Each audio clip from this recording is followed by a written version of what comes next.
বাপের বাড়ি থেকে বিদায় নেওয়ার সময় মনে হয় এতটা কষ্ট হয়নি যতটা কষ্ট হচ্ছিল এই জেলাটা ছেড়ে আসতে। রিজিক এমন একটা জিনিস, একদিন আগেও আমরা সমুদ্রের পাড়ে বসে ইফতার করেছি আর আজকেই দেখেন ট্রেনের মধ্যে ইফতার করতে হচ্ছে। এদিকে আমার তো মনে হয় বাংলাদেশের 68টা জেলার মধ্যে কক্সবাজারে এমন একটি জেলা যে জেলায় যেতে সবার আনন্দ লাগে, বাট ফিরে আসতে অনেক বেশি কষ্ট হয়। হ্যালো এভরিওয়ান, আসসালামু আলাইকুম। সবাইকে পবিত্র মাহে রমজানের অনেক অনেক শুভেচ্ছা। তার সাথে পবিত্র রমজান মাস জুড়ে এবং চাঁদ রাত পর্যন্ত আমাদের হেয়ার প্রোডাক্ট যারা অর্ডার করবেন তারা কিন্তু 1400 টাকা দামের হেয়ার প্রোডাক্ট পেয়ে যাবেন মাত্র 999 টাকা। সাথে আমাদের প্রোডাক্ট যারা অর্ডার করবে এবং ভালোভাবে রিসিভ করে একটা করে পার্সেলের ছবি দিবে তাদের মধ্যে একজন লাকি কাস্টমার পেয়ে যাবেন 22 ক্যারেট গোল্ডের এই রিংটি। ঈদের আগে যদি চুলকে আমার মতো সিল্কি শাইনি করতে চান, চুল পড়া বন্ধ করে চুল সুন্দর করতে চান, তাহলে এখনই অর্ডার কনফার্ম করে আসেন। পেজ কিন্তু আমি উপরে ক্যাপশনে মেনশন করে দিয়েছি, সাথে হোয়াটসঅ্যাপ নাম্বারও কমেন্ট বক্সে দেওয়া আছে। 1 টাকাও কিন্তু অ্যাডভান্স করতে হবে না, ইনবক্সে গিয়ে ফুল অ্যাড্রেস দিলে অর্ডার কনফার্ম হয়ে যাবে। এমনকি আপনারা ফ্রেন্ড সার্কেল বা ফ্যামিলি সবাই মিলে যদি 5টা হেয়ার কম্বো একসাথে অর্ডার করেন তাহলে সাথে পেয়ে যাচ্ছেন আরো একটি হেয়ার কম্বো একদম ফ্রিতে। সো এত সুন্দর সুন্দর অফার মিস করতে না চাইলে এখন ইনবক্সে গিয়ে অ্যাড্রেস দিয়ে আসুন। আমাদের বাংলাদেশে টোটাল 68টা জেলা রয়েছে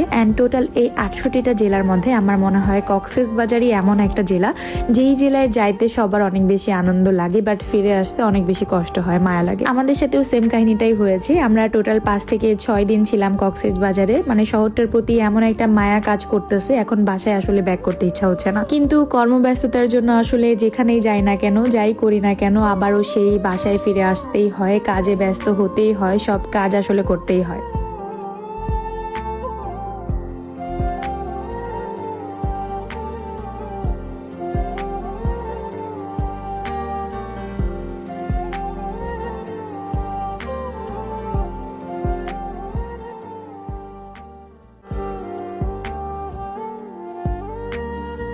আপনাদের সকলের জন্যই কিন্তু আমাদের আসলে এত কাজ। দেখেন 2 বাচ্চার মা হয়ে গেছি, তারপরেও আমার চুলের বেনিটা কত সুন্দর লম্বা আর ঘন মোটা। সো আমি আবারও বলবো, যারা চুল পড়ার সমস্যায় ভুগছেন তারা একবার হইলেও আমাদের প্রোডাক্টস ইউজ করবেন। চুল পড়া তো বন্ধ হবেই, সাথে 6 মাস একটানা ইউজ করলে চুল লম্বা হয়ে যাবে আমার মতো। লাইফে ফার্স্ট টাইম আমি বিমানে উঠেছিলাম এন্ড বিমানে করে আমরা কক্সবাজারে গিয়েছিলাম। সবাই হয়তোবা ভিডিওটা দেখেছেন। এন্ড আসার সময় ভাবছিলাম বিমানে করে আসবো, যেহেতু খুবই শর্ট টাইম লাগে আসতে, বাট ভাবলাম বিমানে করে যেহেতু একবার গিয়েছি এখন ট্রেন জার্নিটা করি ফ্যামিলি সবার সাথে, বাচ্চাদেরকে সাথে নিয়ে আশা করি ভালো লাগবে। তো আমরা আগের দিনে ট্রেনের টিকিট কেটে রেখেছিলাম এন্ড পুরো একটা কেবিন আমরা নিয়ে নিই, যেহেতু ফ্যামিলি সবাই ছিলাম, 2টা বেবিও ছিল। সো কেবিন ছাড়া আসলে আমাদের একটু ঝামেলা হয়ে যেত, যার জন্য আসলে কেবিন নেওয়া। আমার কাছে অন্যান্য যে কোনো পরিবহনের থেকে মনে হয় যে ট্রেন জার্নিটা অনেক বেশি আরামদায়ক। এটা লং জার্নি হলেও মানে তেমন কিছু মনে হয় না, মনে হয় যে নিজের বাসাতে আছি এরকমটাই। এদিকে তো দোতলা বাছের মতো, উপরে হচ্ছে সিট দেখে তো বাচ্চারা সবাই উপরে উঠে গেছে। আজান তো আগে গিয়ে ওখানে শুয়ে পড়ছে, শুয়ে শুয়ে কার্টুন দেখতেছে আর আমরা সবাই নিচে ছিলাম। এই দিনটা ছিল হচ্ছে দ্বিতীয় রোজা। প্রথম রোজাটা তো আমরা কক্সবাজারেই পালন করি এন্ড দ্বিতীয় রোজাতে আমরা এখন ট্রেনে সেহরি খেয়ে আমরা সকাল সকাল রেডি হয়ে, আমাদের 8টায় ট্রেন ছিল এন্ড আমরা 8টায় ট্রেনে রওনা হই। আমাদেরকে 9টার সময় নামিয়ে দেয় ঢাকা, কক্সবাজার টু ঢাকার যে ট্রেনটা ছিল। কয়েকবার ট্রেন কয়েকটি স্টেশনে থেমেছে, বাট আমি ঘুমিয়েছিলাম জন্য বুঝতে পারিনি। মাঝখানে লাস্ট হচ্ছে চিটাগাঙে থেমেছিল ট্রেনটা। চিটাগাঙে 20 মিনিটের একটা বিরতি দেয়। পরে আমরা 20 মিনিটের মধ্যে আমাদের কিছু কেনার ছিল, আর যেহেতু আমাদের 9টায় ট্রেন থামাবে সেহেতু এর মাঝখানে আর যেহেতু থামাবে না, আমরা ভাবতেছিলাম যে ইফতারের ব্যবস্থাটা করতে হবে। তো ইফতার কেনাকাটা করার জন্য আমরা নিচে নেমে পড়ি অ্যান্ড 20 মিনিটের মধ্যে আমরা আসলে খুবই কষ্ট করে সবকিছু অ্যারেঞ্জ করে ফেলি।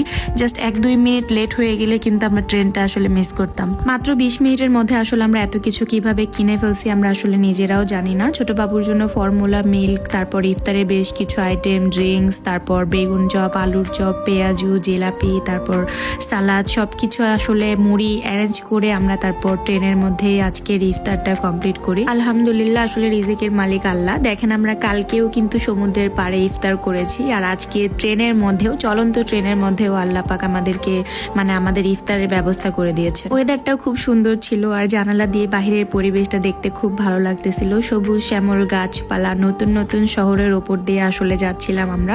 আমাদের ট্রেনটা খুব নতুন নতুন অভিজ্ঞতা। আসলে যতদিন আপনি বাসায় বন্দি থাকবেন কোনো রকম কোনো অভিজ্ঞতা অর্জন করতে পারবেন না। যেদিন থেকে বাহিরে ঘোরাফেরা শুরু করবেন বা কোথাও লং ট্যুরে যাচ্ছেন তখন দেখবেন আসলে অভিজ্ঞতার কোনো শেষ নেই। তো এই তো কক্সবাজারে 5-6 দিনের লং ট্যুর আজকের ইফতারের মাধ্যমে শেষ করলাম এন্ড আজকের ভিডিওটা এই পর্যন্ত শেষ করছি। দেখা হবে সবার সাথে নেক্সট ভিডিওতে। আল্লাহ হাফিজ।